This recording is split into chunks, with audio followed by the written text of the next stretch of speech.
Alright, and welcome back to another reaction video. So today's video is a bit graphic. Okay, a lot graphic. And I recommend that if you don't have a strong stomach or can't stand to see animals fighting and depictions of violence, then don't put yourself through the trouble.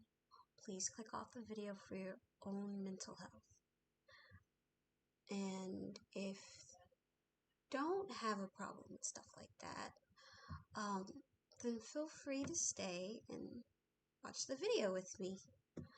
I'm gonna admit I probably should take my own advice, but I really want to see his video. Casual Geographic does some really good work, and it's surprisingly informative, you know? So if you're like me and you want to watch the video, let's go ahead and dive in. All links will be in the description below as per usual. And thanks for watching with me. The following video contains graphic descriptions of some of the most brutal animal attacks in human history. Viewer discretion and a fresh change of clothes are strongly advised. Oh, and happy Halloween. The African wilderness houses some of the most dangerous wildlife found on Earth. But what happens when one of its most feared predators starts hunting humans? In 1898, the British government decided to build a railway spanning from a port in Mombasa to Lake Victoria. The project was nicknamed the Lunatic Express, since many saw it as a massive waste of time and resources, along with being unnecessarily dangerous. So dangerous that most African natives refused to be involved in construction. So the British imported thousands of laborers from India to work on the bridge. These workers were both unfamiliar with the African brush, along with all the lethal animals in it. It wouldn't be long until several workers would go missing, but at first the British government brushed them off as deserters. But as the number of missing men grew larger, soon the horrific truth would come out. A pair of maneless male lions had been attacking the unsuspecting workers and eating them. Lions don't typically view humans as viable prey, and adult lions are actually naturally wary of humans. But lions are also incredibly adaptable, and these lions were hunting the workers like they were gazelle. While the men were working on the bridge during the day, the two lions were nowhere to be seen. It wasn't until they turned into their campsites for the night that the lions showed up. These lions would slip into the campsites undetected and drag helpless workers out of their tents to their death.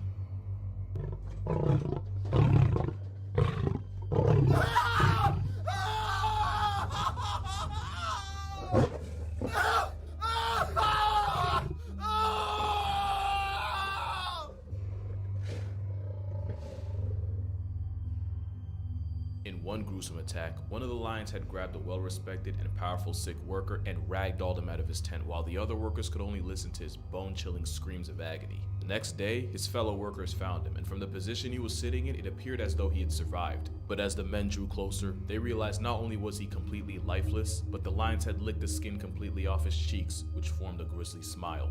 The men tried building thorn fences called bomas to keep the lions out. Unfortunately, nobody told the men that lions can leap well over 10 feet and easily clear a boma. And as the attacks and the missing men piled up, the lions started getting more confident.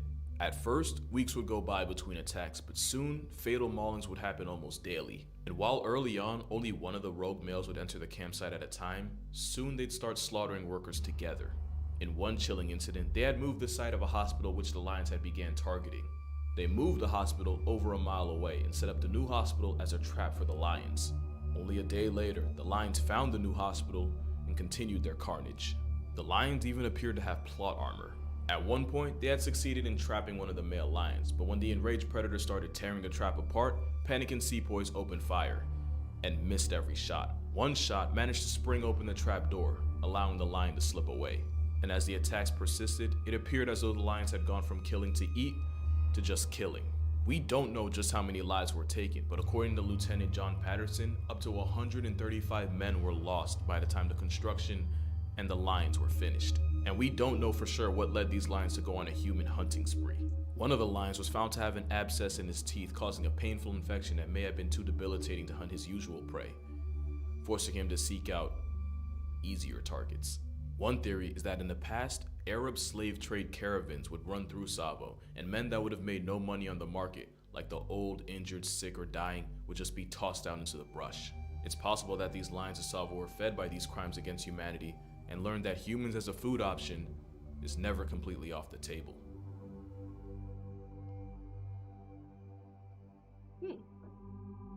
Chilling. In July 1945, a US Navy heavy cruiser delivered uranium to the island of Tinian for what would end up being the world's first nuclear weapon used in war, which would be dropped in Hiroshima, Japan.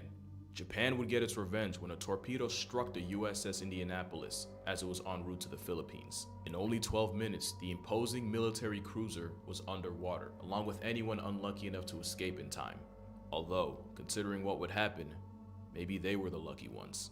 Because as the stranded crew floated adrift in the Philippine Gulf, they quickly realized they had a major problem. Sharks, likely oceanic whitetips, were stalking the hapless sailors. At first, the sharks simply cleaned up the casualties, feeding on the bodies of the deceased. But soon, they turned their attention to the survivors. As much as the sailors tried to float together, invariably someone would drift away from the group, and that's when the patient sharks would move in. According to survivors, the men would thrash around and scream hysterically before being pulled under.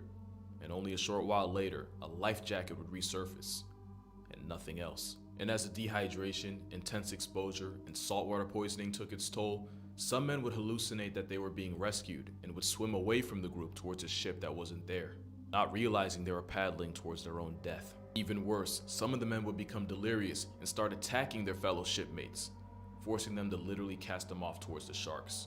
This living nightmare lasted 5 days, and when salvation finally came, only 317 out of the 1,196 men could be accounted for. But the psychological torture didn't end there for some of them. Captain Charles B. McVeigh would become the first captain to ever be court-martialed for losing his ship, and the reasoning was because he didn't zigzag. Even Commander Hashimoto, the guy that sunk his ship, testified that there was nothing McVeigh could have done, but it didn't matter. America had its scapegoat, and it was him.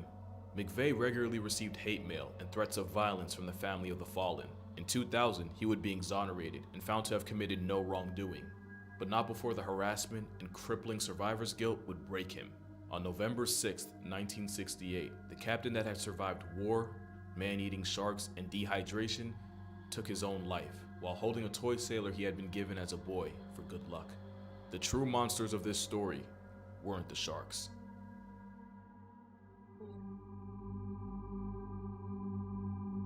That's just The most sad. dangerous bear in the world isn't the grizzly bear or even the polar bear, but it's widely considered to be the sloth bear. Because where adult grizzlies and polar bears have no natural predators, sloth bears regularly run fades with tigers and leopards. That generational trauma means you have an animal that has all the tools of a predator, but the mindset of prey. And that makes them terrifyingly unpredictable. The fact that habitat loss and encroachment causes them to come into constant contact with humans only makes it 10 times worse. The sloth bear of Mysore was infamous for unaliving 12 people and severely injuring another 24. Armed with wolverine claws and a devastating bite, sloth bears have a nasty habit of attacking the faces of their victims. Those that survived often lost an eye or a nose or had a chunk of their cheek ripped off. Those that didn't survive often had their faces torn off completely, and in some cases the bear ate the bodies of its victims. A far cry from the insects and fruits Baloo the jungle usually eats. Other bodies recovered had hands missing, and in some cases their entire chest cavity ripped open. Some described the horrific injuries as being the work of an animal with the intent, but not necessarily the knowledge to kill. Kenneth Anderson had attempted to hunt the bear, while also saving a man who had been mauled to the point of sheer incapacitation. As Anderson tried carrying the man to safety, it got dark fast, which was probably why he didn't see the rock that tripped him and caused him to break his ankle. The immobilized Anderson survived the night, but the man he tried to save didn't. Anderson would be the one to put the murderous bear out of commission, but we still don't know what made this usually termite-eating bear go full Jeff Dahmer. Maybe it was revenge for a previous attack or a lost cub. Maybe everyone has a limit, and that bear hit his. The next story takes place on Ramri Island, off the coast of Myanmar, which borders China, Bangladesh, and India. In 1945, the British pulled up with the intention of establishing a new air base, but first had to contend with the Japanese Imperial Army, which had already captured the island. The British flanked the Japanese, who, rather than surrender, opted to try to escape by cutting through miles of dense, boggy, uncharted mangroves. As they did, the British circled the mangrove swamp, essentially stranding the men into unforgiving terrain. Venomous snakes, spiders, and disease-carrying mosquitoes were almost an afterthought after the men realized they had waded directly into saltwater crocodile territory. The details of what happened next have been debated for years. Many say that the up to 20-foot-long crocs converged on the defenseless soldiers, first picking off the ones that had already passed tense before moving on to the struggling and infirm.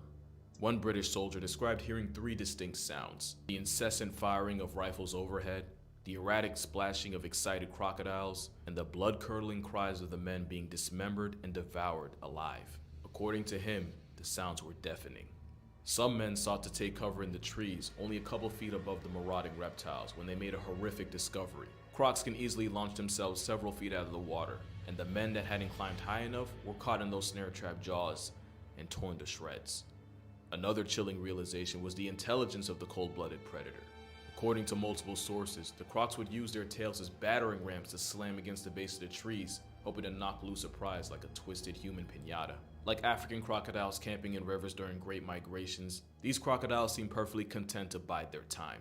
We have no way of knowing exactly how many lives were lost on that island, but we do know it was very likely in the several hundreds. We also have no way to confirm just how many were taken by the crocodiles, and how many simply flatlined to dehydration, sickness, other wildlife, or simply casualties of war. However, this is widely considered to be the most lethal crocodile attack in human history. And since saltwater crocodiles are capable of living 70+ years, the chances that at least one of those same crocodiles are still there are low, but they're not zero.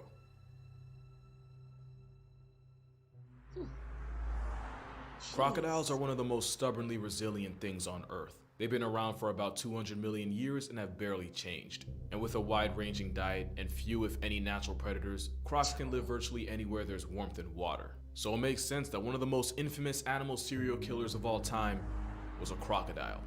Gustav was an 18-foot reptilian Ted Bundy, rumored to have been responsible for up to 300 names missing from the census. According to legend, the massive Nile predator was too bulky to hunt the typical fish, antelope, and zebra, leading him to go after bigger, tougher game like hippos, buffalo, and even humans. The Burundi butcher would allegedly hunt anything that came into its line of sight without prejudice, and like all crocs, his favorite method of hunting would have likely been lying in wait in the water before exploding and unleashing a 3,000-pound bite force to crush whatever was unlucky enough to get caught in its jaws, before using the infamous death roll to shred their victim into bite-sized chunks. It's likely most human casualties were adults collecting water and children playing in the shallow end, not realizing the disturbance was basically ringing the dinner bell. Gustav was also disturbingly indestructible, with several eyewitnesses describing what they swore were bullet wounds tattooed across its armored skin. But the eeriest part was that for a monster nearly the length of a bus, Gustav was unexplainably never caught. In one attempt, researchers placed a live goat in a cage as bait to lure the beast out. After a storm, the next morning the cage was empty, but Gustav was nowhere to be found. We don't know how old he is, how long he had been hunting humans, just how many people had been lost to him, or even if he's still alive. There were some reports of Gustav having been shot by a hunter in 2019, but with no photographic evidence, there's still a chance that he's out there prowling the rivers of Burundi. The way I see it, there's only 3 possible options. 1, he's dead. 2, he's still out there serving as unethical population control. Or 3, he has NordVPN. Because NordVPN creates an encrypted tunnel for you and your data and protects your identity by hiding your IP address, allowing you to go off the grid untrackable and untraceable just like Gustav. And like crocs, who can be found almost anywhere, NordVPN gives you the option to connect to thousands of different servers across countries all over. If you want to enjoy the perks of Australian entertainment without also entertaining the wildlife, Australian servers are just a click away. And unlike the allegedly 2,000-pound Gustav, with fast, reliable servers, you never have to feel like you sold your speed for security. With NordVPN's threat protection, you can enjoy your internet experience without also being plagued by ads, trackers, and malware. So to get the most out of your streaming service, go to nordvpn.com/casualgeographic for a huge discount on a 2-year plan with an additional 4 months free. With Nord's money-back guarantee, it's virtually risk-free. Nothing about Gustav was risk-free. And with Salties having the strongest recorded bite force of any animal, the only guarantee was that anything caught in those vice grip jaws was something you're not getting back. Dang.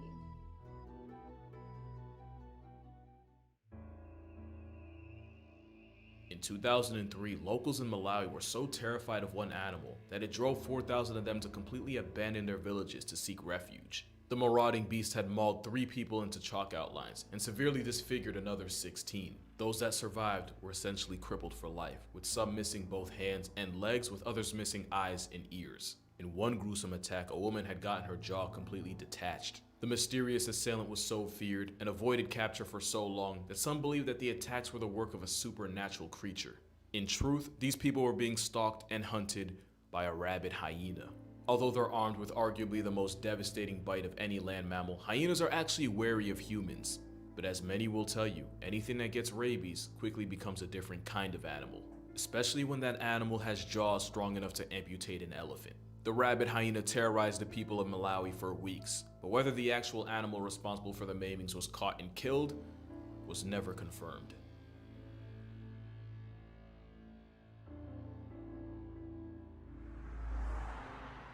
The most infamous animal mass murderer of all time lived in Nepal and the Kumaon district of India.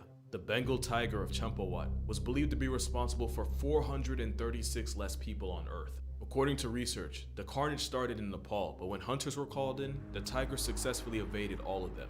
Eventually, she was driven out of the area and swam across a river and invaded India, where the attacks only got worse. The homicidal big cat would typically target young women and children and would often travel up to 20 miles following a kill, making it that much harder to capture her. And unlike most tigers, who typically hunt during dusk or dawn, the man-eater at Champawat almost exclusively caught bodies during broad daylight.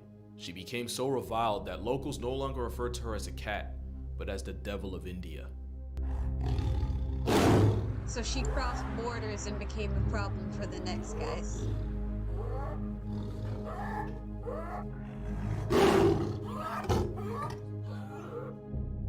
The tiger's reverberating roar paralyzed entire villages, with grown men refusing to leave their huts to go to work, lest the rampaging predator turn them into a statistic. It was believed that the tigress had been shot by an especially cruel hunter, which broke several of her canine teeth, leaving her mortally wounded. It's likely that this injury, along with the fact that tigers are one of the few animals that'll actively seek revenge, that drove the tiger to eventually start seeking out easier prey: people. And as a highly intelligent predator, she was constantly adapting and able to consistently avoid capture. When she was finally taken down, it was clear from the nasty injuries the tiger had sustained that she was not the villain of this story. That doesn't change the fact that she went out as the most prolific man-murker in nature. And if you think you're safe because you don't live in Asia, just keep in mind that there are more tigers in the United States than in the rest of the world combined.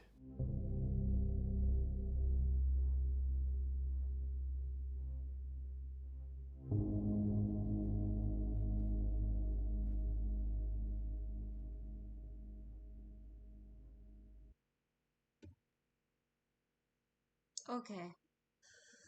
That was something else. I am both terrified and intrigued. Like, gee willikers. Yes, I just said that. Forgive me. But, wow. I didn't know that there was so many of them, so many animals that, went after humans by, choice rather than necessity. But it is an arrogant thing to think that, you're not a part of the food chain. After all, we still die from diseases and illnesses and stuff. So what would stop an animal from going after a human? I mean, it's within calculations, sure, but people always forget that there are things that could drive an animal to go out of its comfort zone. Anyways, that was an interesting video. I won't say that it was delightful, but it was very much intriguing, and I actually did enjoy it. Blood-curdling screams, though. That, that got me. Alright, I'll see you guys in the next video. Thanks for having the patience to watch this with me. I hope you're not traumatized. And I'll see you in the next video.